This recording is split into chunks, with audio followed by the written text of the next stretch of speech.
Remember that time Green Goblin and Batman were just farting and pissing around each other for a couple hours? It was pretty good. I did. We watched it, in fact. Yep. It's called The Lighthouse, and it's from the man that I want to get preggers by, Robert Eggers. Shit. Preggers by Eggers. Hashtag that right now. Don't. Look, man, it's no secret that Robert Eggers' previous foray into flicks, The Witch, was one of my favorite horror films, like, of all fucking times. So it's rare that this happens, but I had a lot of expectations going into this film. And there's only been 2 movies lately that I've had so much expectations that I feared a disappointment. You know, I went to that old school level of expectations, which we all know, according to Al, will fail you every time.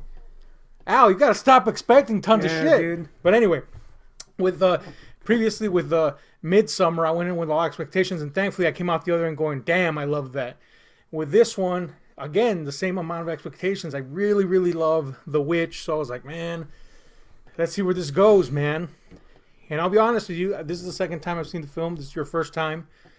The first time, I came out loving it, but I was like, in like murky waters, pun intended, in terms of cobbling this thing together in my mind, which in all honesty is a great place to be.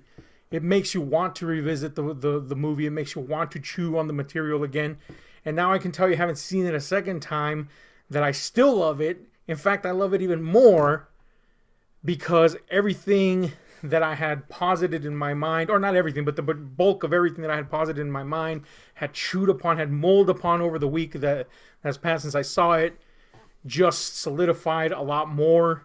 And I came out way more content as a viewer. But that's exactly what I want a film to do to me. I want it to make me want to come back.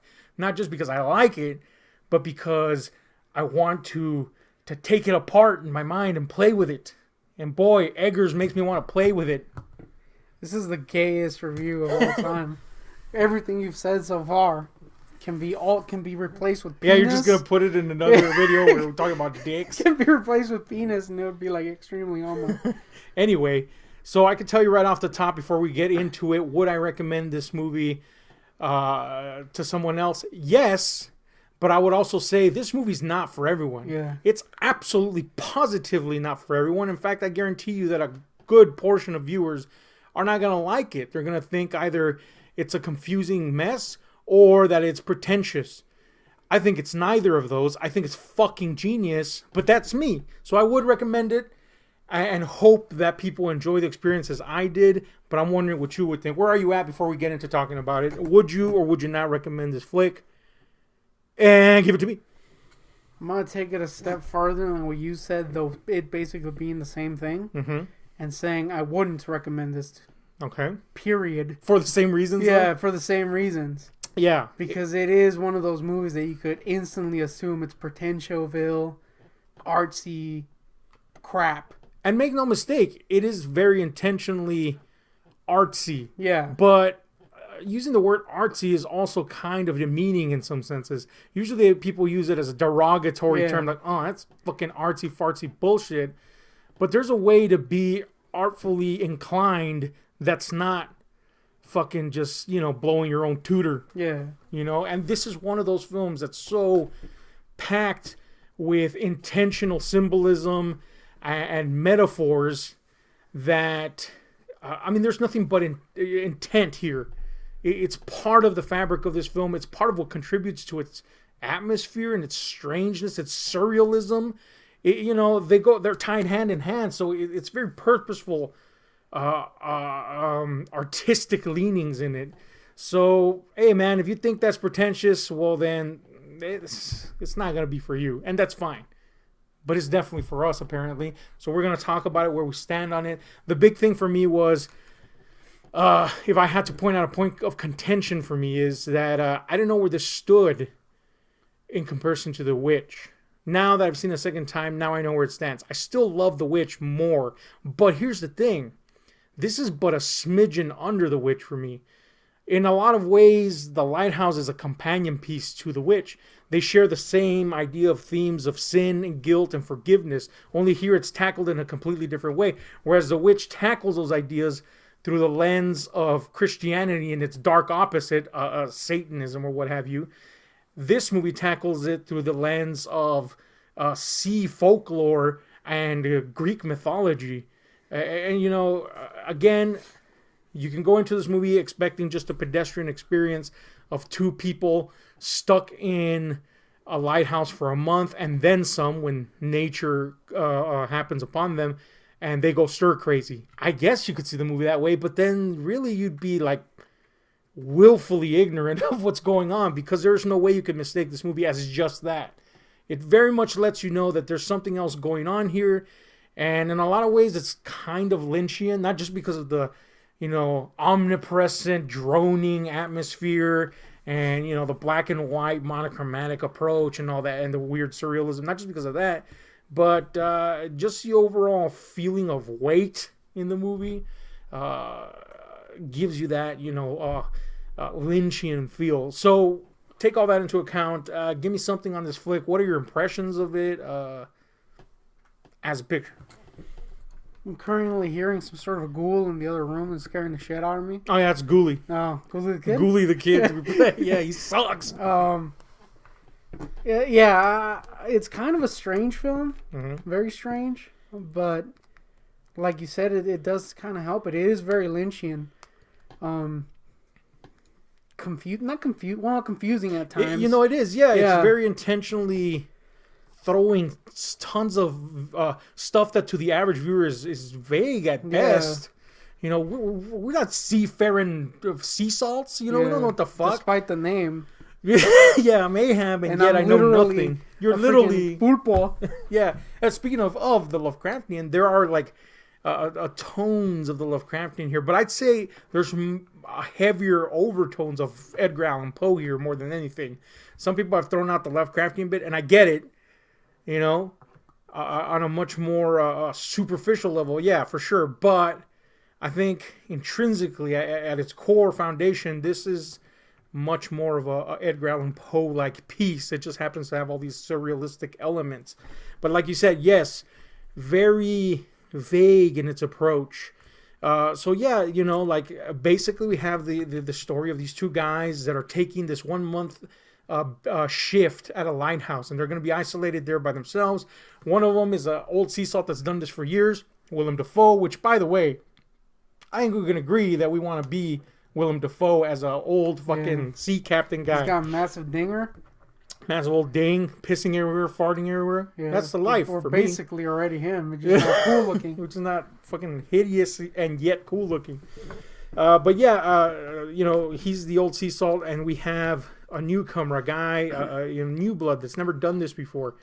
And immediately the tensions are there because Tom, Willem Dafoe's character, is basically taking it easy. He's taking the night shift, tending to the light in the lighthouse, which amounts to him doing nothing basically, except literally jerking off. And Robert Pattinson's character, Ephraim, or so we think for a while, is doing all the hard work. So there's tensions there, but it's not without this introduction of, and this one I think everybody kind of is familiar with, the idea of the siren luring men to their doom. That's the first bizarre image we really get. Yeah. And I think that is very telling of where this story is going. And if you can pick that up, because it's, again, that story's so prevalent even in our culture, if you can pick that up, then you could pick up the rest of the trail of where this movie is going, because ultimately this movie, possible spoilers here, is a surrealistic dive into the mind of man racked by guilt. It's kind of like a purgatorial story in a sense. Whereas, and I say this because I mentioned that the witch, this is kind of a companion piece to The Witch. The Witch ends with a person ascending into a higher place. The irony of that being that they've ascended into darkness.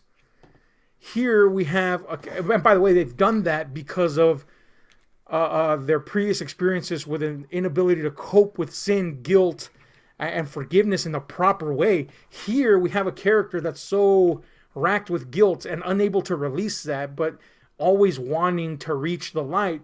But it ends with a descent in a sense. So very similar structure here.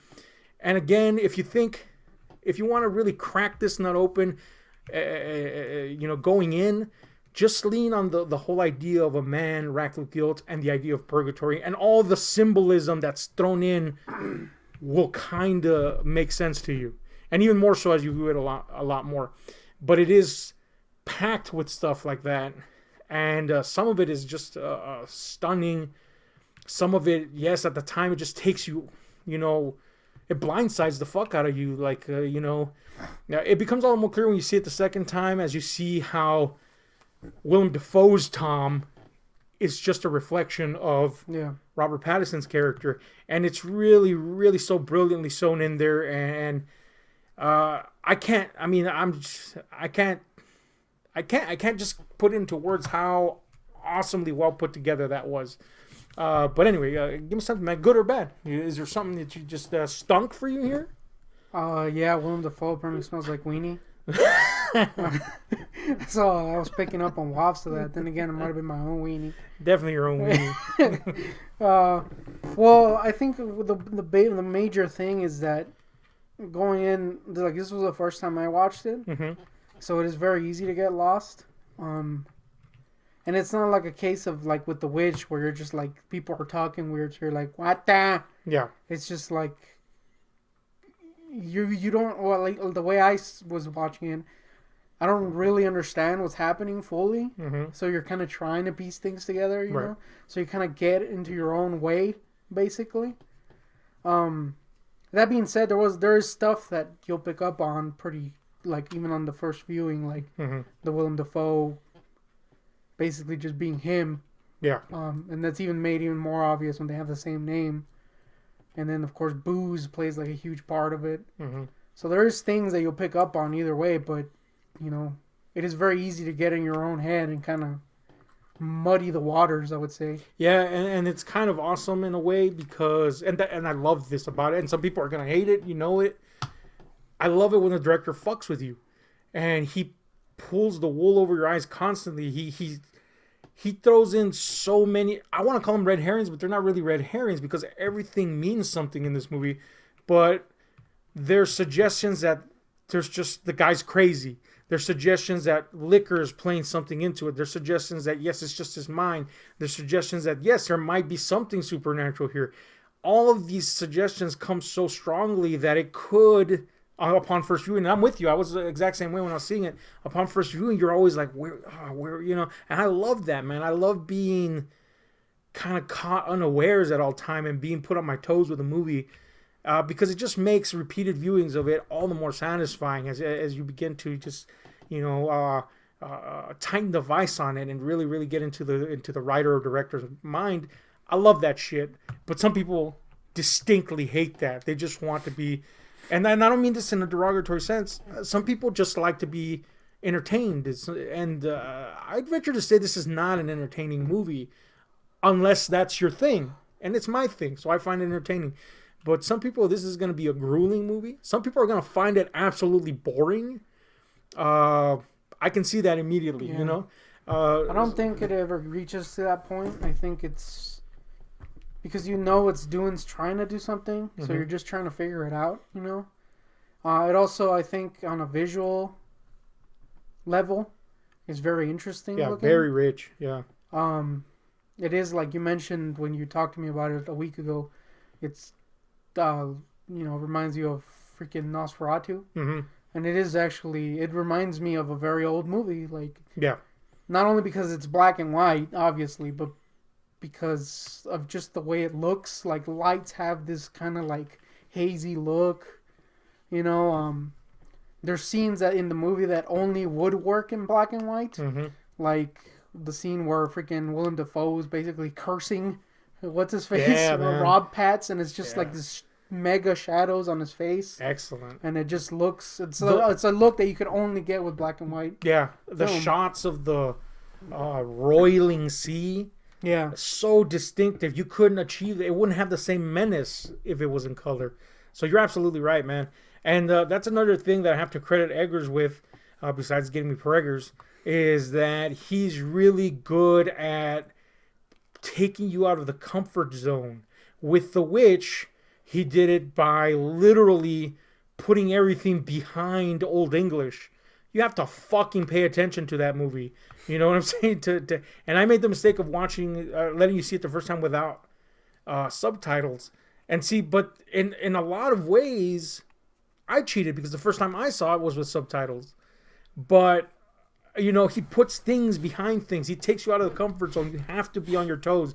Here he does it by literally evoking that old school feeling down to the narrow aspect ratio, just the excellent photography in black and white that evokes, yes, almost like the expressionistic era German films. There's like, when it's daylight, it looks like nighttime. So you never know when it's like when they're eating and shit. Yeah, it's just like, what time is this? Yeah, it really contributes to that weird sense of timelessness or lost time, really, which at the point in the movie becomes part of the narrative. You know, the idea that they've been there for longer than we've assumed, that they've assumed, that, you know, it just distorts reality in its own way. And there's times where Willem Dafoe's like telling him, like, dude, this hasn't happened, or and it just kind of adds to like who is right here, and what's going on. Also the music. Oh yeah, it's a strange score. This is where it's like if early Lynch, you know, had a budget for a score, you know, like a bigger score. There's even that, you know, that infamous in my childhood trauma vid, I mentioned that David Lynch short, with the droning music that eventually just gets to you. There's a similar element in this of that siren sound that just keeps you going on over and over. That just adds to the freakiness of the movie. So yeah, it is very Eraserheadian in that you're like, what the flip is going on? And then add to that like the weird music and the weird audio. Yeah, and since you mentioned Eraserhead has this like not only the droning audio but the idea of a person being incapable of handling something. Yeah. Very similar themes here. You know, this man incapable of or really wrestling with his guilt, wrestling with what he's hiding, versus spilling the beans and the effects of that. I'm still unsure whether him spilling the beans, and you'll know what we're talking about if you've seen the movie, and if not, you can kind of guess from spilling the beans, the phrase. Yeah, he drops a bunch of beans and Willem gets really mad. Big commercial for Bushes. Yeah, because they're in cans, you can't drop them, see? But, yeah, I'm still unsure whether him spilling the beans took them out of this, like, cyclical idea of being stuck there, or if it was just this one time. You know, it's cool. It's cool to chew on that. It's cool to think about that. But yes, very reminiscent of Eraserhead in that sense. I love that. I'm very excited, since you mentioned Nosferatu. Robert Eggers is supposed to do a Nosferatu adaptation, which would make it the second since the original. And fuck, man. I think he's proving his mettle to do that, and I think he could bring something at the same time that would honor the original and very uniquely ominous and atmospheric on its own, with its own merits that he can contribute to it. So I'm excited for that. Fuck yeah, man. There better be extended scenes of him carrying a coffin, or else I'm walking, though. Yeah. There's got to be coffin carrying. I mean, that's a given, right? Anyway, you got any other thoughts on this flick, positive or negative, before we move on to final score? On scale 1 to 10 relative to its kinds. If you like semen, this is a pretty good movie. And he means both kinds. Yes, unfortunately. Definitely get both of those in here. You do. Not even the joke. Nope. There's definitely semen and seamen. Willem and our Pats are pretty great. Yeah, dude. Anybody that doubts our Pats at this point is a fucking, dullard. # Arbats. Yeah, man. That's a big fucking thing. Oh, fucking Batman. He's the fucking vampire from Twilight. Get over it, dude. It's been years. The man's more than proven his mettle. The thing is, you don't go out and watch movies that matter. You go out Yeah. and watch Transformers. It's like all those people that are like, they never make anything original anymore. They do. You just don't watch it, you dickhead. Yep, exactly. So here's something startlingly original. Can't say it for some reason. Starring a guy that by now anybody that invests their time into movies and cinema should know has earned a medal. But hopefully this one gets that word out a little bit more, because even if you don't enjoy this movie, you can't deny that both Willem Dafoe and Robert Pattinson did something very unique with the way they tackled these roles. So, Basically, it's basically a 2-person cast yeah, for the most part. I mean, two yeah, other people maybe. and Show for a second. yeah, they're literally in it for a few seconds. Yeah. So yeah, and boy howdy, do they just enrapture you. They steal your attention at all times. So yeah, good call on that. Go ahead, keep on going. If not, give me your final score. I'm pretty ready to let him drop his guano on me. Hashtag RBATs forever. Now they gotta get Willem Dafoe to play his Joker Yeah, for the ultimate. Lighthouse 2. Yeah, Lighthouse 2. The Batman. It's actually about the bat signal. Lighthouse 2. Yeah. Oh man, They all just stroke off on it. I would watch it. Spoiler, by the way. Anyway, I'll give it it is one of those that I might have to rewatch, just because it's one of those movies. But I'll give it like a 9.5. Just on even if you don't understand what's happening visually and just what's going on with the characters is freaking interesting. Mm-hmm. So yeah, not for everyone though. Yeah. I was very pleased with this movie. I'm very glad that Eggers knocked it out of the ballpark and into my uterus. That's right, I have one now. It's gross. But yeah, man, everything about this movie is fascinating. Whether you're at the time trying to cobble it together, or where you got it locked in, or you think you got it locked in, or whatever, it's exciting to watch. It's strange. It's unusual. It blindsides you. It shocks you with sudden things. I think this has one of my favorite sequences in recent modern movies. It's not the ending, although that itself is pretty cool and startling. But when the main character finally ascends, or thinks he's ascended, and just comes into contact with the light, which kind of in a way is like a character of its own, like this background character. And I think if you're going to pick a Lovecraftian moment, it's not when you see a tentacle here and there. It's that moment where, he faces this thing that he craves.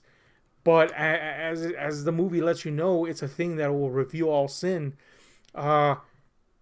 He's just fascinated by it at first and stunned and in awe of it. And it just eventually leads to him cackling madly and then in pain and agony.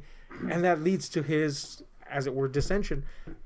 Awesome. It just looked great. It felt great. It felt like the right thing to happen. And then it's followed by this punch in the nuts. Again, tying it back into that weird mythological underpinning in the movie. I love this movie. It's crazy. It's weird. I'm gonna give it a 10, right up there with The Witch. Although I do think The Witch is still my favorite of the two. But yeah, thumbs up the butt. Gross. From Eggers, by the way. Yeah, dude. Anyway, check this movie out. If you have checked it out already, let us know what you think about it. If you haven't, let us know eventually. What do you think? We're interested to see about people that didn't like it, or why you didn't like it, or whatever. Let us know. You ain't gonna hurt our butts, but Eggers might with his long dong. Already too loose because of Eggers' long dong. Hashtag long dong Eggers. It's because he sticks his eggs in there. Oh, I mean, it's nuts. He goes in shaft and nuts. Yeah, his nuts are like huge. Dude. I actually saw a porno where they did that once. I was like, dude, doesn't that hurt your nuts? Anyway, gross. That came out of nowhere. But the point is, hit like, share, subscribe, and those notification buttons because we're out. Nuts deep.